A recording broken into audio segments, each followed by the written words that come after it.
Is it the end of the road for Travis Kelce and aging NFL players? Or is it a new happy chapter in 2025? That more this week on the couch. Paul, we're not exactly spring chickens ourselves. So Yes. let's talk about some players that are at the precipice or maybe are going to have one more closing great act in their NFL career, because a lot of fantasy football strategy revolves around these players. And let's start with Travis Kelce, who, and I always like to look at ADPs year N-1. And as it was last year, Kelce, who was for a while a perennial first, second round pick, fell to the fourth, fifth round. Well, that wasn't far enough, Paul. Yeah, correct. Now we can get him probably outside of the top 100. Is that an overreaction? What do we see for Kelce in 2025? We saw a gentle slide into retirement for Kelce begin last year. And although let's credit him for staying healthy, which a lot of people at then last year, 34 years old, do not do. But the eye test just says Travis Kelce is slowing down. And then there's some key metrics that back that up as well. Next Gen Stats has his yards per catch dropping just down to 3.7 yards per catch. That's down from 5.2 the year before. His separation dropped by half a yard, which is a big deal in separation. He fell from 5th to 13th in end zone target percentage among tight ends. He only scored 3 touchdowns. So you get the feeling Travis Kelce, I'm not going to say the end is here, but I think at this point he's kind of a spot starter for you, and not somebody you just plug and play forget like he has been for a decade. Let's step back and just look at the Chiefs offense in general, because at this time last year, we were thinking renaissance, right? Speed, Right. Xavier Worthy, and Rashee Rice, right? This was going to be an offense that was going to stretch the field again, and none of it came to fruition. And Patrick Mahomes was even more disappointing. Now we can look at injuries. We can look at the offensive line. They did trade away their best offensive lineman this offseason, Joe Thuney. Speaking of players, in the autumn of their careers. But they bring back Marquise Brown. Rashee Rice, I guess, is going to be healthy. I mean, it seems like it's more likely Seems like it, yeah. He's going to be healthy. Xavier Worthy, the one silver lining of the Super Bowl is you finally saw him manifest that deep threat. So, Travis Kelce aside, he doesn't really put any fear in the heart of defenses, but maybe this wide receiver trio could. Maybe Patrick Mahomes, there's a little bit of a post-hype bounce here, or are we kind of in, I'll believe it when I see it with this passing game? I'm optimistic, in part because I do believe Rice is I don't think there's going to be any lingering injury issues for him. And let's remember, he was freaking awesome in those first 3 games last year before he got hurt. 2 of them were 100-yard games. He had touchdowns in 2 of his 3 games. Rashee Rice looked fantastic. And, he's still obviously super young. He's 25 years old. I want to believe that Rashee Rice is going to bounce back and be a massive component to this team and help kickstart the offense to be closer to what we were hoping it would be at this time last year. And it was on pace to be a lot better. Worthy was probably ended up having a much bigger role than they originally intended because he simply had to. And so he got some extra reps. And I think that pays dividends as a sophomore as well for this team. So I'm cautiously optimistic. I wish they'd done more running back, but I'm cautiously optimistic about this overall passing offense for Kansas City to make a step forward, not a leap, but a step forward this year. Yeah, and maybe Joe Thuney wasn't their best offensive line. I should have just said they brought back Trey Smith. Creed is always their best Yeah, lineman. and Creed, I wish the Steelers would have taken him. I have such a long list of the I wish the Steelers would have taken picks. A lot of them are on the Eagles and Chiefs, right? Trent McDuffie is another one. Anyway, and you, just one last thing I want to touch on before we turn the page to something else. You mentioned the backfield. I like Brashard Smith. I had Brashard Smith. Dude, tell me more. Well, I had him as a mid-round pick. He fell to the 7th round, but he's a converted wide receiver, a lot of burst, a lot of acceleration, has legit downfield passing chops, can win contested catches, can run routes, is still coming into his own as a running back. And it's just easy for me to see the Chiefs in training camp, watching Elijah Mitchell, who, when healthy, he Yeah. has something to add with his straight line speed, but when healthy, right?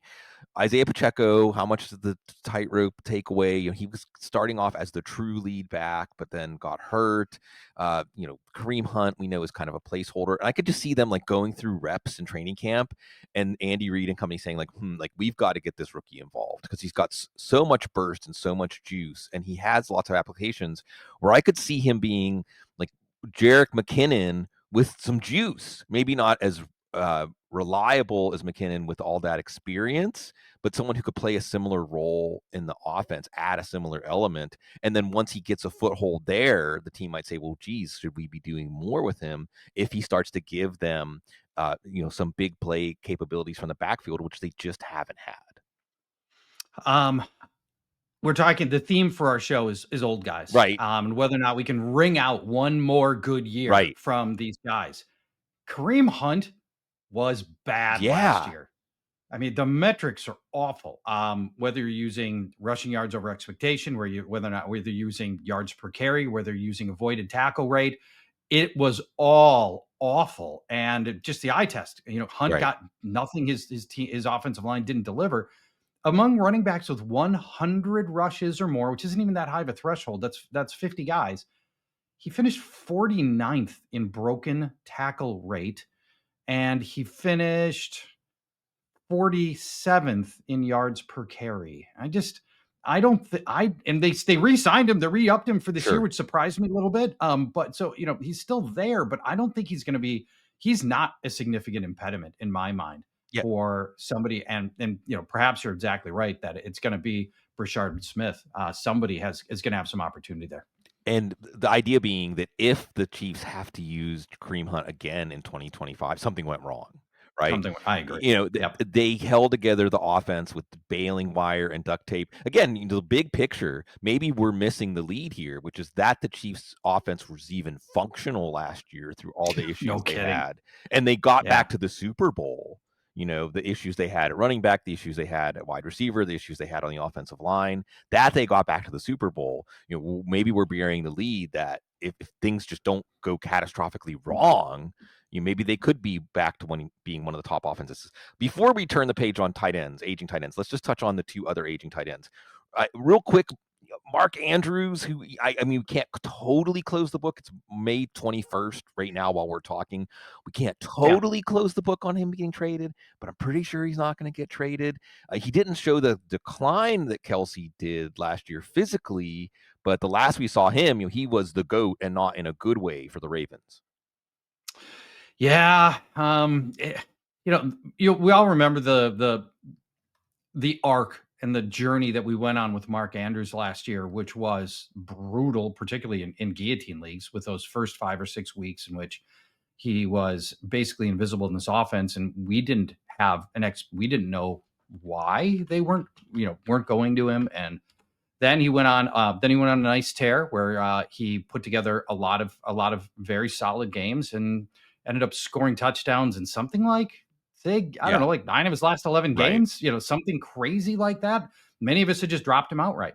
I just pulled up his game log. He had back-to-back 0 catch games in weeks 3 and 4, and it was reason. And Isaiah Likely was a thing then, and we all, it's hard not to read into those moments when it's such a short NFL season and your starting tight end just gave you 0 catches for 0 yards. And so I was surprised that there was talk about him potentially getting moved. 29 years old is not that old in tight end years. That is not a death sentence for tight ends. I want to believe we can still ring out one more good year out of Mark Andrews. He's certainly coming at a value in ADP. I believe he's sitting at somewhere in the neighborhood of tight end 7 or 8.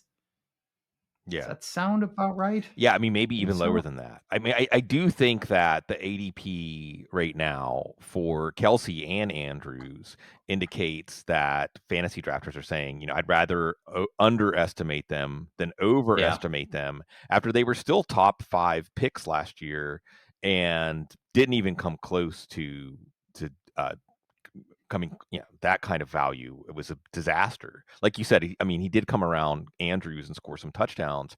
But you mentioned Isaiah Likely, and my take on this is this could be an Isaiah Likely breakout year. I mean, it Mm. feels like, and I'm the king of feels like, right, Paul? But it feels like when there's trade rumors. And the other thing about Andrew is like, yes, he's 29 years old, but man, has he taken on a lot of injury mileage. I Yes. think that it's just been pretty rough.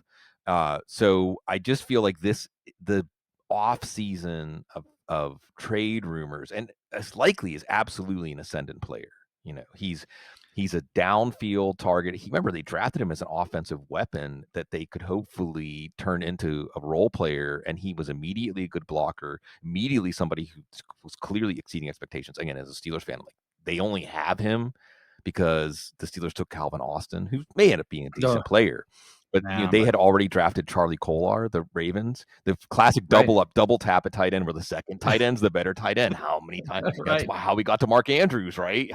Where Right. is Hayden Right. Hurst these days? Uh, anyway, my point is that I think with this highly efficient pass offense, that Isaiah Likely could easily take another step forward this year as a big play option in the middle of the field, and start to it just becomes clear to the team, if it wasn't already, that targets to Likely are more valuable than targets to Andrews at this point. Are you interested in a handcuff strategy? Just pulled up the ADP. Andrews going at pick 100, Right. Likely going at 147. Is that, is this the rare Sure. viable tight end handcuff strategy? Yeah, we'll take them both and see what happens early in the season. You can drop Right. one of them. In best ball, it even makes more sense. But Mhm. I think there's also just a more direct route, and just say, like, pass on Andrews and take Likely. I mean, to me, those ADP should be flipped. I mean, we're seeing like the arrows for both of these players, and isn't that part of what's key in fantasy? Okay, It is. last aging tight end we got to talk about is George Kittle, and maybe this is the most interesting one, Paul, because he had yet another amazing season last year, maybe He his did. best season yet. I mean, certainly his most consistent season for fantasy. Every single year, he is a top 2 or 3 fantasy tight end in terms of appearing in enough games and putting up enough points. And in any given week, he can win your week for you in any given week.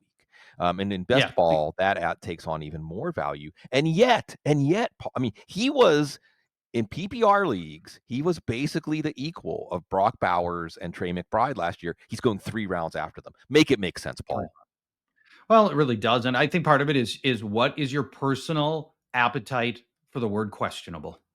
I mean, do you want to live a questionable lifestyle all year at your tight end position? Because while George plays, he's somebody that's going to run your fingernails down to the nub, because every Friday into Saturday you're sweating a questionable designation on Kittle. Now, he's played at least 14 games in 4 straight years, and he plays hurt all the time, and sometimes to his own detriment, where you will get oddball games where he's clearly laboring with some injury and playing through it. But he's so reliable. This offense goes so much, that offense goes through him. And you wonder, with Deebo Samuel out of San Francisco, is that going to open up more short, middle of the field targets for George Kittle? Because Deebo was used so much on bubble screens, short middle passes. That's tight end territory. And I wonder if Kittle, that doesn't just bring some added safety to George Kittle, knowing that he's going to, the targets are not in any way going to dry up and may even expand. Yeah, I think so. I mean, this is an opportunity. I'm going to get on my soapbox if I'm not. I'm going to put a soapbox on top of my soapbox and stand on that soapbox right now. I get it if you say that Rob Gronkowski is like the greatest tight end of all time. I'm not going to argue and say, I'm not going to turn this into one of those, talk shows where we argue about some meaningless title. But George Kittle has a claim to that title, right? I mean, George Kittle. Especially as a blocker. I mean, George Kittle. Is there anything? Is there any part, Paul? I'll serve it to you this way. Is there any part of playing the tight end position that George Kittle's not like one of the 10 best that's ever done it? No, because he can block. I mean, you can look Tony Gonzalez, right? Awesome. Yeah. I believe all-time leader in tight end receptions and yards. Not a great blocker. Right. Not a Right. Kittle blocker. Right. I mean, Kittle's basically like having an extra tackle, Right. Right. on your team, and that's what makes Kittle in the conversation for the greatest tight ends ever. And I mean, it's pass blocking, and it's run blocking, Right. and it's winning contested catches, and it's athleticism to add value After to the catch catches. too. Right. And it's Yes. being a route runner, a tactical piece in the passing game. There's so many things about George Kittle's game that is like 9 out of 10 or higher. And there's no, I mean, like you say, it's durability, but it's not even really durability because he plays through the injuries, and he plays well through the injury. He plays as well as he can through the injuries.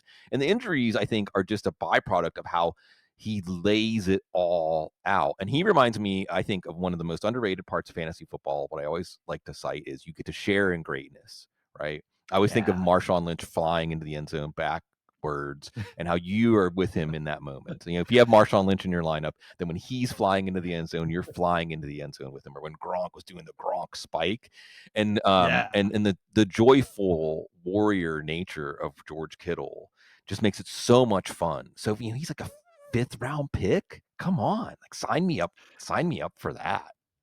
You and I talk about this probably once a year, and it's always in draft season. At the end of the day, fantasy football should be fun, Right. and they're just guys you want to have on your team because your season is more fun with them. Yeah. Even if by ADP this player shouldn't go here, and I'm reaching a round or two or whatever. Man, I just want my guys. Yeah. At the end of the day, I just want my guys. There's nothing worse than getting to the end of your draft sig, and you look at your roster and you go, this isn't mine. I couldn't pick my roster out of the rest of the league's roster, out of the rosters, if I didn't know. All I did was just sort of follow ADP and take the guy I'm supposed to take.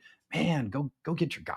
Yeah. When you think about your most important team, Paul, it's almost like a mixtape of your favorite songs or the posters that were on your wall as a kid, What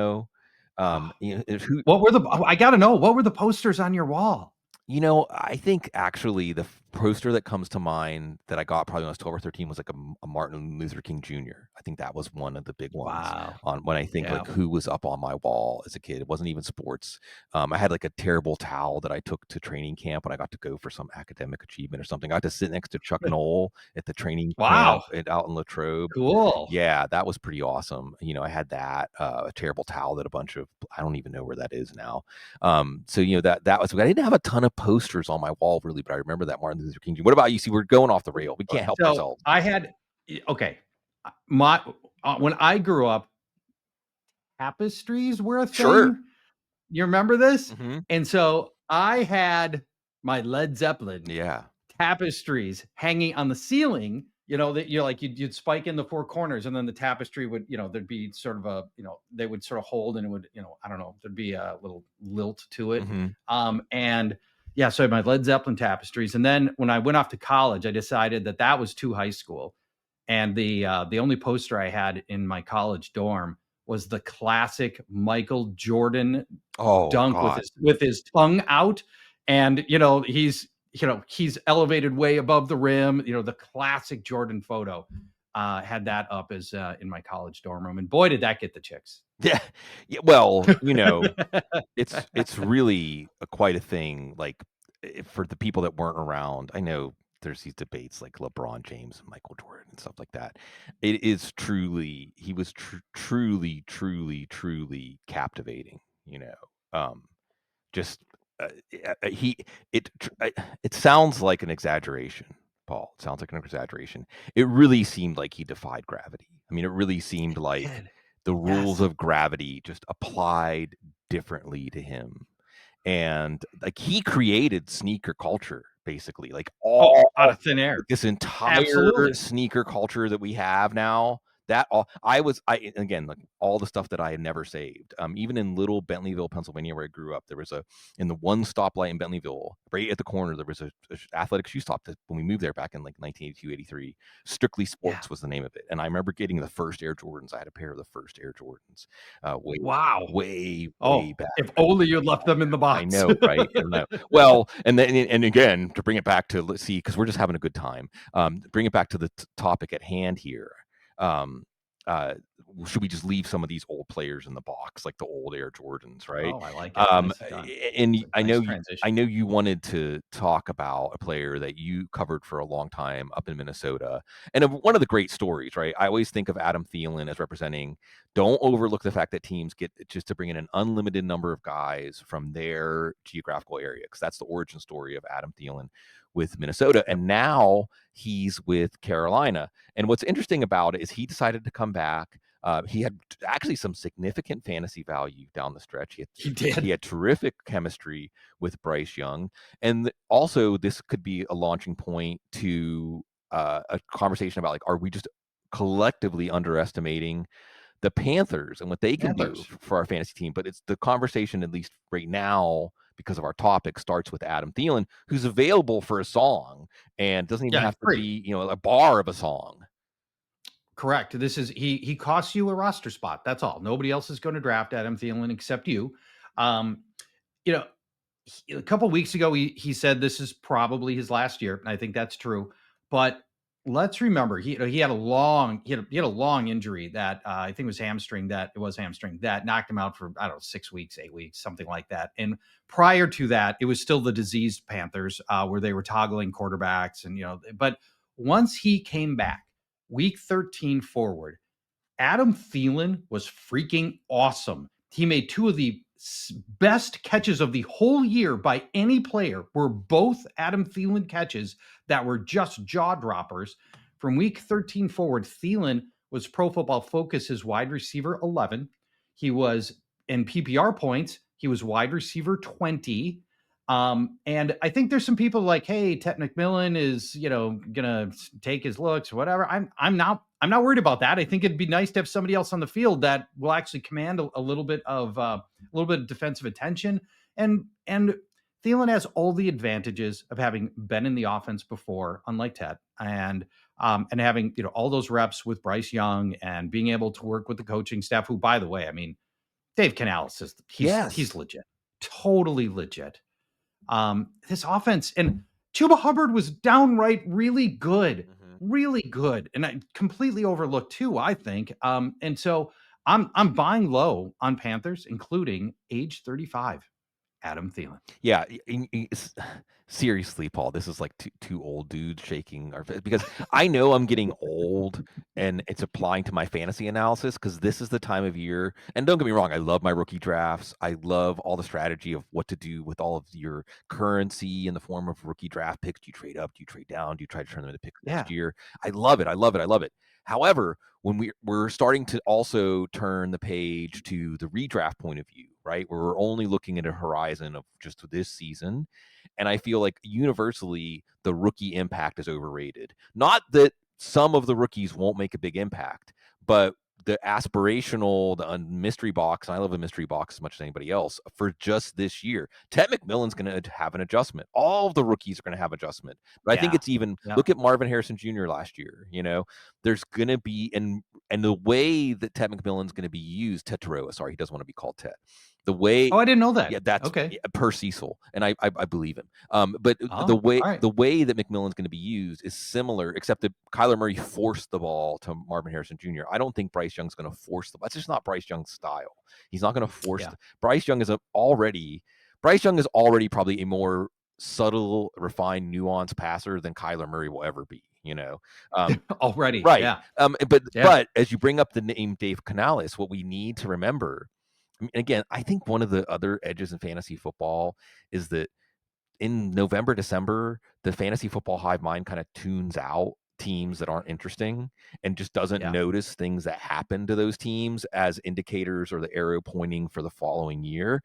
And Bryce Young, after the bye, was a good quarterback, and a quarterback that Really good. if Yes. you look at him in his development, like, okay, he's in year 2 of his development, and you were asking specific questions about what the problems were, he was affirmatively showing you, like, I'm addressing those problems. I'm turning into the quarterback that people hoped I would become as a number 1 overall pick.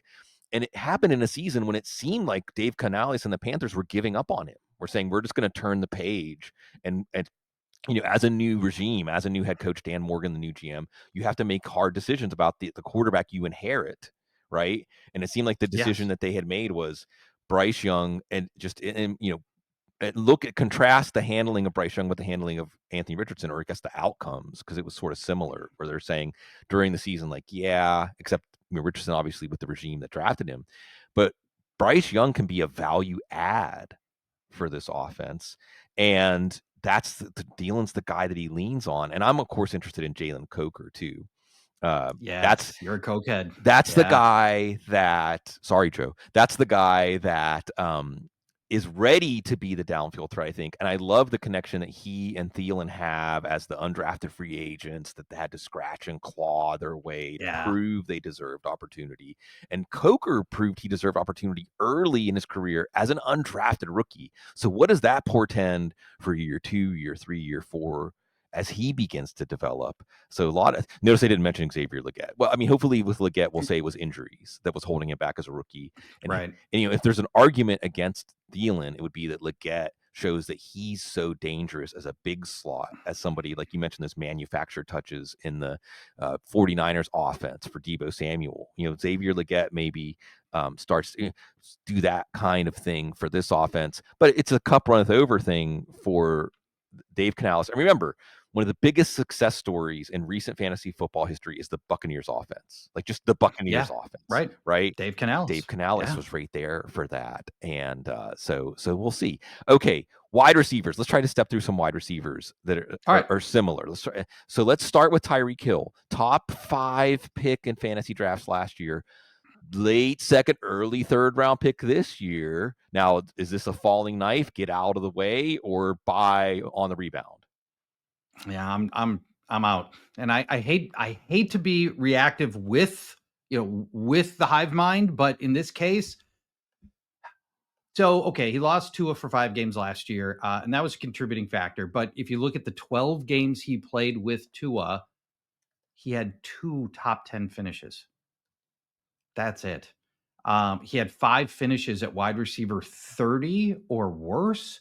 That's how you lose games. That's how you get knocked. That's how you end a season in a guillotine league. He's coming off a career low PFF grade. He had 38 fewer receptions last year, 840 fewer yards than the previous year. And it's the explosiveness, Sig. We think of him as somebody who turns short passes into long gains, long passes into longer gains. The explosive plays drooped badly last year. His yards after catch, 3.6 yards. That's it. So I feel like I feel like the end might be here on the things that made him particularly special and dangerous. And I don't trust that overall offense. And the biggest need that Miami had coming into this offseason offensively as a team was offensive line. And I do not like the dearth of moves that they made to get that line better. So I do worry about your quarterback staying upright. I worry about the totality of the offense behind that line. What do you think? Yeah, I think Am I too far down on him? No. In fact, again, I at this time of year in the fantasy football calendar, as a content creator, I hate that term. I'm thinking more 30,000 foot view. I start with a 30,000 foot view, and then that often informs what I end up doing with the individual up down takes on players. This looks like Yeah. the plane's going to crash into the mountain, Paul. I mean, it looks to me like the Dolphins are looking at one of those seasons where maybe next year they're completely resetting. It's a new team. Yeah, Yep. well, because the blueprint, I mean, the Mike McDaniel blueprint, we saw it spectacular for a year where they were creating just ungodly amounts of space in the defense, and players like Devin Achane and Hill and Jalen Waddle were just slicing and dicing, and Tua Tagovailoa with his quick release, getting the ball out on time, making good Yeah. decisions. I mean, they looked like they were a cheat code for fantasy, and then last year it all fell apart. And one of the things in fantasy football, as we look back to last year to inform this year, and something that we can't know, but at least we should be aware of, is in the NFL, if you don't change, you're standing still. Like, you can't just do what worked last year and expect it to work this year. And the Dolphins, like you said, offensive line issues. Then maybe Achane was a little banged up early in the year, but whatever. He wasn't making big chunk plays. They weren't getting that Yep. second running back contribution from Jalen Wright or Raheem Mostert. and everything bogged down, and they just ended up throwing the ball a lot to Jonnu Smith, which, I mean, I know. you look in the crystal And I love ball. Jonnu. Yeah, well, and that's the Yeah. funny thing is Jonnu Smith is like tight end 6, but he was really more like tight end 4 last year. I'm thinking, well, if this offense is still going to struggle, why are we going away? Why are we thinking, well, they're not going to lean on Jonnu as much as they did last year? And they leaned on Devin Achane a lot in the passing game. But regardless, I think this is one of those, like, whatever your negative expectations are for Miami this year offensively, knock it down if you know. I mean, I think we might be seeing Quinn Ewers by the end of the year, right? Wow. Wow. It may, if it comes to that, the wheels have come off, and regime change has reached Miami Yeah, I at mean, that point, I think. Paul, when Tua got concussed last year, how many people were calling for him to retire? Yeah. Well, lots. Yeah. So I if mean, he has another concussion this year, what happens? right. Then, now Tua had said after he came back, and he was out, like, it was 5 or 6 Right. weeks. When Tua came back, he said, I feel like I could have played after a couple of weeks. And they just took extra long to be extra cautious with him. But any hit could be his last, and then the wheels are off again. We'll remember we're just one season away from Tim Boyle throwing balls. Yeah. So Yeah. I want no part of that. Any evolution that's close Right. to that, and this could happen here. Yeah, I mean, we've gone from Dolphins being a value add to maybe an avoid. Okay, so a few other wide receivers. There's other one. I mean, there's nothing really interesting to say about. I mean, is this going to be the year Mike Evans drop off? I no. Anything to add? No, Yeah, I don't think so. yeah, Mike Evans is just a special beast. He never had to win on speed anyway. So even if even if the coverage is a little bit tighter, fine. He'll just body people out. And we were there we wanted the touchdowns anyway, which he's always provided beautifully. And I just love that offense. yeah. Where I get really interested in that wide receiver room. So I'm a yes on Evans. I think we can ring out another season on Evans. The wide receiver room to me gets really interesting in Tampa, and I love this offense.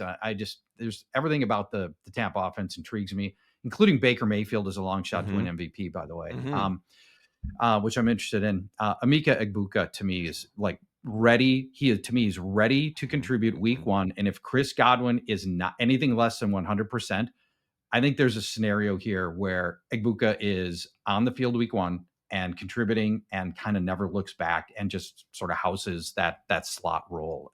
Maybe I'm too optimistic. I am curious what you think there. No, he's such a solid player. Like, he's already pretty refined as a rookie. Yes. He adds so much as a blocker that he's going to add like 100+ yards to Bucky Irving's total this year, right? Like, because Egbuka's throwing blocks downfield, you're going to see that turn up in Bucky Irving's big play runs. And I mean, I agree with you in the sense that, he's so mature. His game is so mature and well-rounded already. Maybe it's not flashy. Maybe he's not going to make highlight plays, but, think Amon-Ra St. Brown. I mean, it's just that kind, or Jackson Smith and Jigba, but he's more rugged. He's a more rugged customer than Jackson Smith and Jigba. So I love that. And I think in Dynasty, people might be looking at, well, Egbuka's blocked from a big opportunity in the next year or two, but you're missing the forest for the trees. He's in one of the best offensive environments, and a team that already, obviously the Bucs are looking back at last year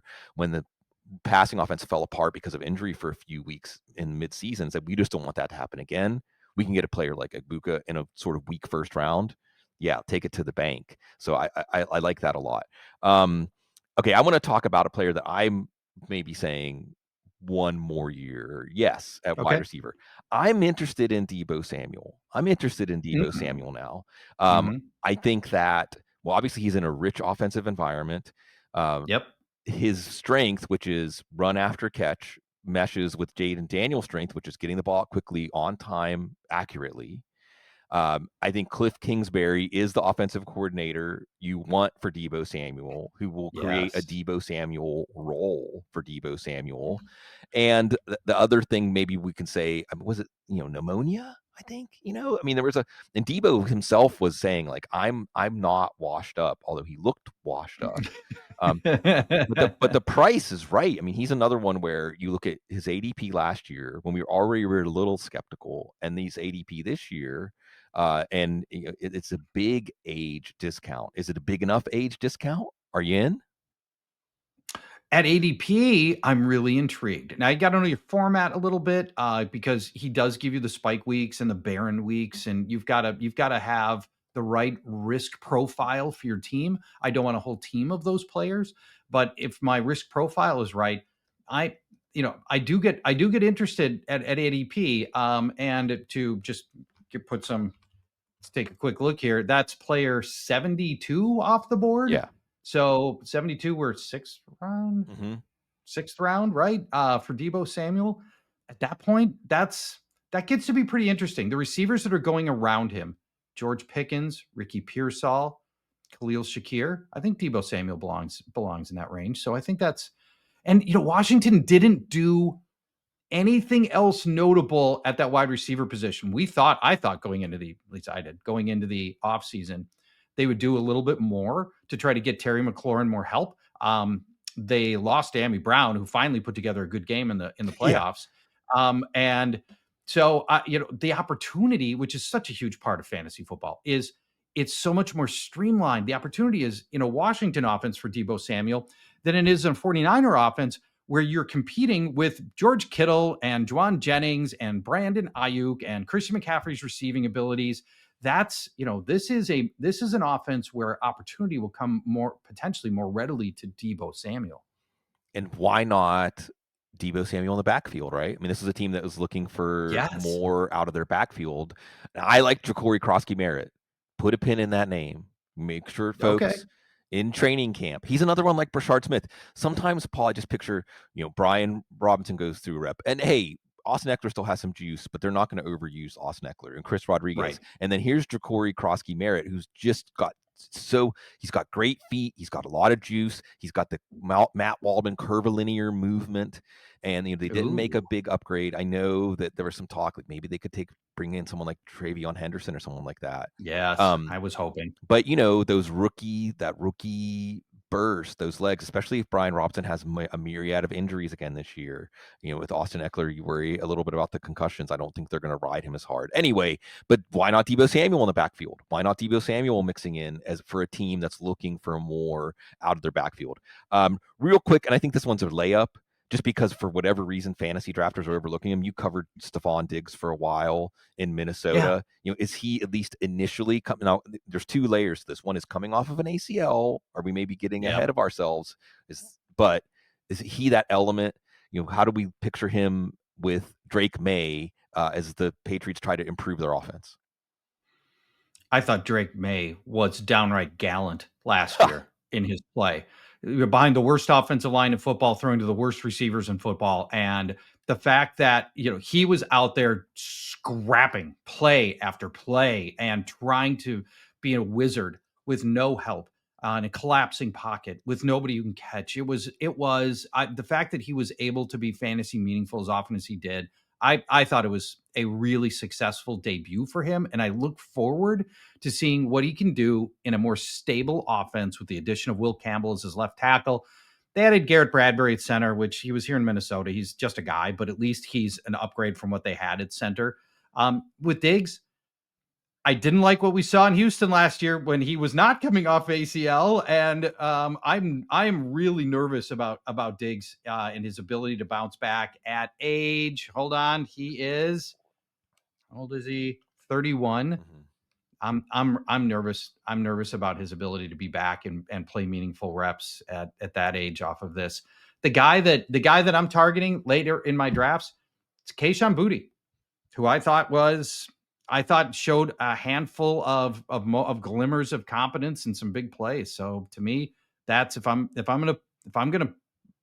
gonna throw a dart at a Patriots receiver, that's the guy I would go. Yeah, with. And I'll also add Travion Henderson. I mean, Travion Henderson's like a 5th, 6th round pick. Usually Omari and Hampton is going ahead of Travion Henderson. I think I would rather probably have Henderson, honestly. And echoing in a 1 year, well, honestly, in both 1 year and dynasty, but echoing what you said about Drake May, what's fun about Drake May is I think the worry about him was if you watched him in North Carolina, when the going got tough, it seemed like his decision making eroded a bit. Maybe his thinking was a little more rushed, and that kind of situation wasn't great for him. And in the NFL, you're just going to, especially if you're the Patriots quarterback in this version of the Patriots, you're just going to have more of those situations. And he didn't seem flustered. Like you said, he welcomed it. I mean, I hate this because it sounds ominous. It reminded me of rookie year Andrew Luck. My joke, Oh, yeah. and Yeah. we see where that ended up. So Patriots do a little better job building the offensive line, Offensive right? line. Yeah. But Let's not Ryan Grigson into the yeah, ground. Dante Yeah. Scarnecchia is not walking through that door. Right. But the what I said about Andrew Luck back in the day, and I think this happened with Drake May, was it was like dropping a Navy SEAL behind enemy lines and saying, just shoot your way out, And he was like, Right. all right, this is cool. I like that. Drake May looked like, I like this. He's like, I can dig it. Yeah, shoot my way out. If we're talking about players with one more year, probably the biggest decision is Christian McCaffrey. So, if we're being honest, I almost want to say, hey, it's your team, it's your choice. Go for it if you want, but I understand if you don't. And I'm not going to stand on the table and strongly tell people not to take Christian McCaffrey I'm going to right now be a fence sitter. Do you want to nudge people to either side of that fence with McCaffrey going in the late first round? I think everybody knows the variables here. Everybody knows what the risk is and what the upside and the downside is because we've lived it the last 2 years. We've lived the worst it can be. We've seen the best it can be. The question is, and especially relative to this conversation for Christian McCaffrey, is at this age, does that change the way that you feel about his prospects? He will turn 39 next month. Sorry, 29 next month. And we know that he's a high mileage, high touch player. And we know all about the history of injury. Of course, he's lost the year 2000, lost most of 2001, lost most of 2002, lost most of 2024. It's what you're signing up for. And I when they still had Jordan Mason on the team before he got traded in March. And by the way, we should talk about him for just a second Sure. before we're done with this completely. The I liked I thought there was some strategy that you could use. There was an opportunity to go McCaffrey Mason and pick up Mason for a song later and really just insulate that pick. I don't feel as strongly now that Mason's gone because I really like Jordan Mason and I Yeah. really I I don't know why San Francisco made the trade. Isaac Guerrero to me is always hurt. He's super fast, but he's not. I don't think he brings anywhere near the chops that Jordan Mason did, especially reliably. And I don't know enough about Jordan James, and maybe he can just walk into that role, but I don't think so. And I don't know. I don't think I'm going to have Christian McCaffrey on any of my teams, to be honest. If I look forward and go, okay, end of first round, beginning of second round, I'm out. That's just, I can get too many just sure thing players there that aren't going to leave me awake nights. Yeah, I mean, on the same topic of aging, I'd rather have Derrick Henry. If I'm going to take one or the other, maybe Henry For doesn't sure. have McCaffrey's PPR upside, but I have so much more confidence that Henry's going to stay at the level or very close to the level he was at. And with Right. I mean, bilateral Achilles tendonitis, that's never in the 20 plus years I've covered this stuff. I don't remember seeing that phrase anywhere. No, That sounds like breaking down. I mean, that sounds like your body's breaking down. And then immediately he gets hurt, and he didn't look quite as explosive when he came back. And then immediately he gets hurt again. And I know it could just be bad luck, but it's ominous. It's so ominous. But as you also point out, if you are out on McCaffrey, you can't say, well, then I'm in on Guerrero, because there is Jordan James, who's really, really assignment sound. Dane Brugler loved Jordan James. I had Dane Brugler on before the draft, Paul. And I led off the show with, who's your favorite sleeper running back in this deep running back class? And he said Jordan James. Wow. Yeah. Okay. I mean, he's coming another Oregon back, kind of like Bucky Irving, maybe not quite as much juice in his lateral agility as elusiveness as Bucky Irving, but a similar running back in that, like, he just does, and this is a Kyle Shanahan thing, man. He does what he's supposed to do with the run, and that's why I think you're right that the 49ers, maybe they were just enamored with the idea of getting something for a running back. I don't know, because Jordan Mason looked like he had fully integrated the Kyle Shanahan system. Like his decision making in the Kyle Shanahan, that's the key. It's the running back decision making is the key. That's why running backs that aren't great athletes can still excel, because remember back to his dad's, Alandis Gary and Mike Anderson and all those guys. It's because they knew exactly how to read the blocking and make the right decision. And Jordan Mason was doing that, and then running with downhill gusto, which I think what the Vikings saw was that's what we're missing. We're missing somebody who runs downhill and doesn't take any prisoners. And I wouldn't be surprised if Jordan Mason has 200, 250 carries. I think that they also saw what. Yep. So let's talk more, like you said this, because I'll hand it off to you like this. I think that they got Jordan Mason because they're saying that's the key to a smooth transition for JJ McCarthy. Well, you've taken so many of the good talking points. Sorry. I mentioned to you before we went on air, I did the Vikings draft party at US Bank Stadium, and the Vikings are nice enough to have players come in, and Aaron Jones was one of them. So I talked to Aaron Jones and I asked him, what is Jordan Mason's presence and what role is he going to have, and what does this change for you, Aaron? And he told me that Jordan Mason is going to get the tough yards. He's going to be the short down and distance back. Aaron Jones told me that. Yeah. So, we know that goal line, the goal line work is going to go to Jordan Mason at a minimum. And remember last year, and I'm sure you've heard this stat, Aaron Jones had 13 carries from inside the 5 last year and turned it into -2 yards and 3 scores. So, I mean, that's just not what Jones is built for. Mason's going to get those hard yards. He's going to get the touchdown carries. And I think he's just a better back than Aaron Jones at this stage. And I think there really is, if you ask me who the starter is on Halloween for the Vikings, I believe it's going to be Jordan Mason. And I think the 200 carries that you mentioned are absolutely in play. I hear very few people talking about that. And, this is a guy, Jordan Mason is a career 5.3 yard per carry guy. I mean, this is good. Vikings offensive line got way better in the offseason. Might be the best, made the biggest leap of any team in the league. And so I think there's a scenario here where Jordan Mason is sitting on double-digit touchdowns, 200 carries, over 1,000 rushing yards. He won't catch much, but that'll be Aaron Jones will be a third down back. And that I think that plays out sooner than later in Minnesota is my hunch. Something like David Montgomery. It'll be something like David Montgomery for the Vikings. Yeah, that's a good way to put it. Yeah. And maybe better than Dave Montgomery is at this point. And like you said, with the addition on the line, because when we look back at the draft, we get caught up on individual players, but I really like what Cecil and I do. We review every team, and you're looking at each individual pick, but you're looking at the class as a whole, and you're even looking at the class in combination with other offseason moves. And the Vikings could not. And I shouldn't be saying anything to Paul Charchian about what the Vikings want to do or don't want to do. No. But they could not be more clear about what they want to do.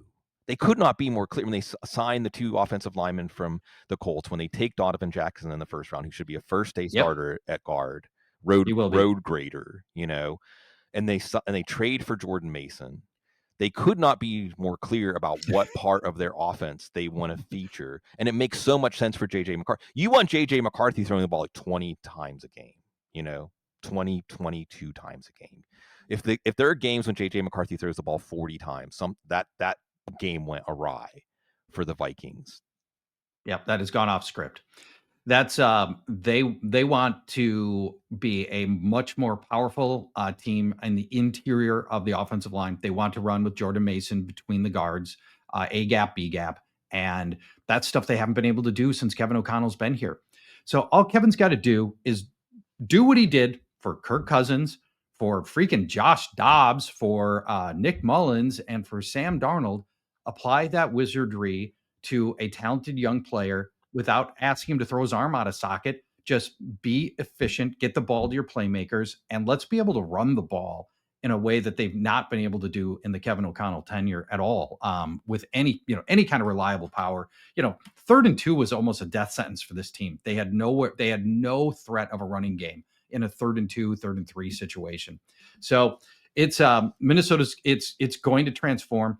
McCarthy's going to be an interesting fantasy play because as you mentioned, the volume's not going to be great, but the efficiency could be really high with the players he's throwing to. And he's got better wheels than I think anybody's really talking about. Kevin O'Connell hasn't had mobile quarterbacks to work with. And it'll be really interesting to see the degree to which he layers in some design runs for the first quarterback that he's really had meaningful time with that can run. And this knee thing it's done. I mean, he could play today. Yeah. That's not an issue. Yeah, it's gonna be fun.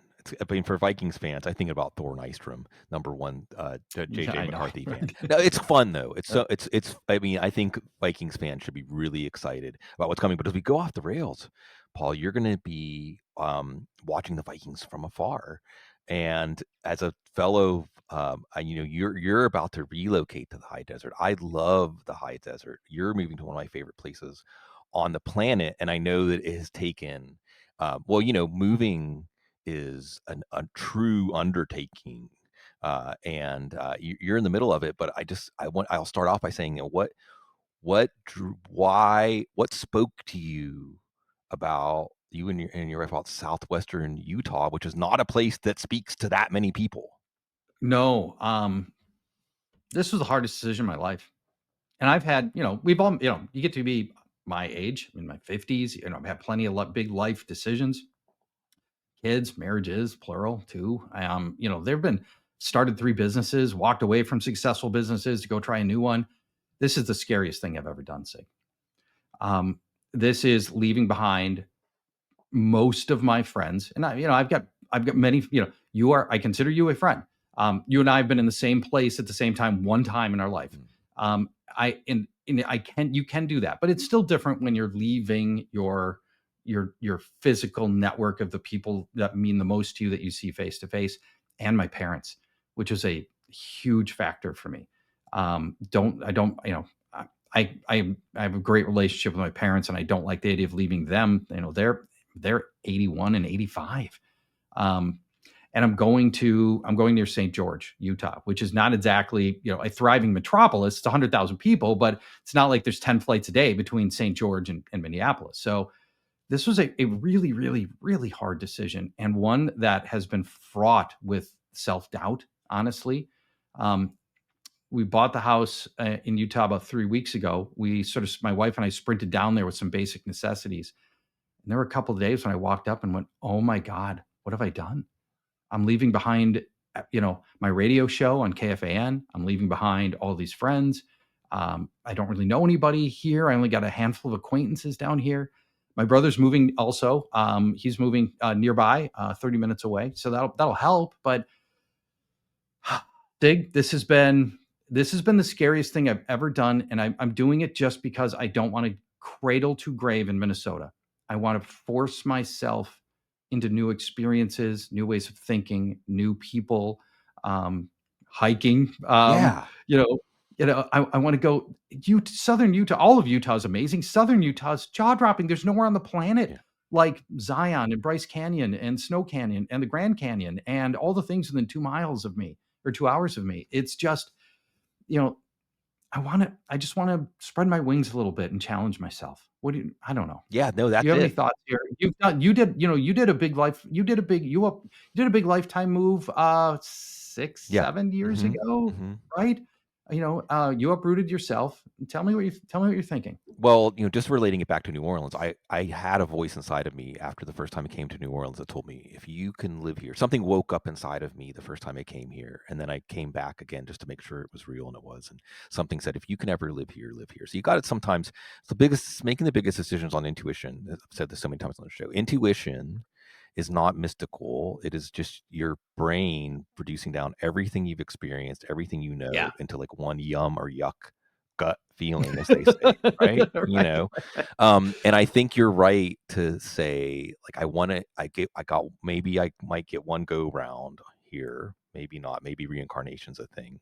But Frank Zappa saying, you can be scared when it gets too real, but you should be digging it when it's happening, because it just might be a one-shot deal. And then there's a beautiful steel guitar solo after that. One of my favorite steel guitar solos. Steel guitar strums the strings of my heart. And you want to. And the other thing is, as we get here into old age. Today's theme, old age. But being outside with Mother Nature, being outside with Mother Nature Yeah. is just so important, and it takes us back to the bosom, to the womb that we came from. And you mentioned Zion. I've been to Zion and Bryce Canyon a couple of times. Make sure you go up to Angel's Landing. It's grueling, but it's worth it. I've done it. Oh It yeah, is yeah, sweet that is a comfort. hike, Yeah. man. That is a walk. But it's Yep. truly one of the views, like, for anybody that ever travels to that part of the world, put the time in to go up to Angel's Landing. Like, if you go to Mhm. and then if you're really into it, you do the backcountry hiking in the Narrows, and really you can go off the grid in Zion National Park, and it is just an amazing, amazing place. But, Miles Davis said, "There's no such thing as wrong note because there's the note you play next," right? Mm. So so we're making that reality. So, like, whether it's the right decision or the wrong decision, like, you and your wife are kind of, it's up to you. It's up to you, you know? And a lot of the burden does fall on me, right? Us, we have to go be extroverts. We need to cultivate new friends and new experiences. If all we do is sit in the house, why did I move? Right. We have to go be the kinds of people that go generate our own life experiences and can't just wait for them to come to us, which Right. you can do when you're in your groove and you're surrounded by your people. Life will come at you. People will invite you out to dinner, whatever. We'll have to learn that. I did have a calming moment where I was still in the throes of a lot of panic at that time, but it was our first night there, and we did not know that the city we moved to, which is on the outskirts of St. George, called Virgin, Mhm. Utah, and it's a dark sky city, Oh, and it's our first night there, and it's dead silent outside, and there's almost no light from any house, any place, and you look up at the sky, and it's wow. I'm in a different world right now, and in that moment, I felt a certain calmness and reassurance of our decision. yeah. Because, again, you're getting back to the womb. I remember my late uncle Dookie, uh, my grandmother, Carmela Rossello's brother, at my high school graduation, he told me about how he was, he served, and he was far away from home, but he remembered that the sky that's up there is the same sky that's over home, but we can't see the sky anymore, Yeah. right? So Yep. Right. you're getting back in touch with the womb, you're getting back in touch with the bosom of your mother. And I feel like one of the overarching, I just started taking anti-anxiety medication. Like, we all are doing things to adjust how we're adjusted to this world, but it's because this is not the world that we're supposed to be in. Our ancestors, I like to tell people, we're all descended from an amazing line of survivors. Every single one of us Yeah. is descended from people who survived long enough to reproduce, all the way back to infinity, right? Wow. Like, we have in our DNA, like, how to make it, and how to make it through way, way, way more difficult stuff than we have to deal with now, Right. Yeah, we right? are right. And Yes. in fact, Yes. we're in a world of artifice. We're in a world of all this human-made stuff all the time, right? But our souls, our ancestors are they want to help us in this uh, actual world, the four seasons, Yeah. nature, animals, plants, like the spirits of animals and plants and what they have to offer us, and just letting yourself become still inside, so that your consciousness is like a pond, and it reflects everything, like that night sky, right? And we're so jagged and just agitated. Everything's agitating us, emotionally. It's Everything's shouting at us in this world for attention.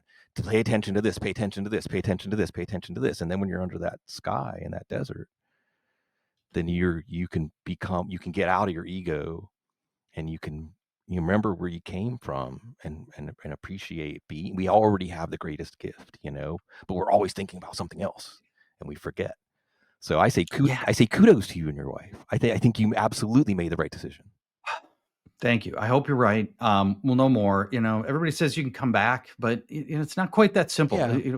This is, and I can, but boy, I look at all of the things we've gone through to get there. And it's not just like, oh, I'll just turn around No. and, buy another house and come back. It's just not that simple. And Yep. I hope, I hope a year from now, and everybody says, do not do anything in a year with less than a year. You get, you can't go back on this that fast. You need to give yourself a year.